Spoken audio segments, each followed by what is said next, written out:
Robotic hertz. জানলে অবাক হবেন, মানুষের হৃৎপিণ্ডের নকলে তৈরি হচ্ছে বাস্তব হৃৎপিণ্ড।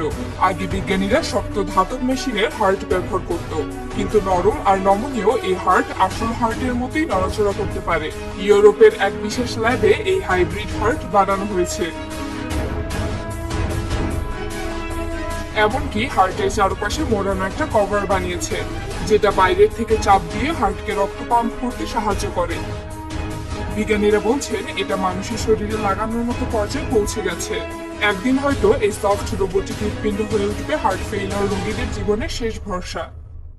M wave.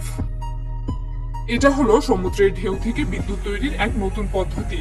পুরো সিস্টেমটা দেখতে অনেকটা সমুদ্রের নিচে রাখা বড় বড় রাবারের বালিশের মতো।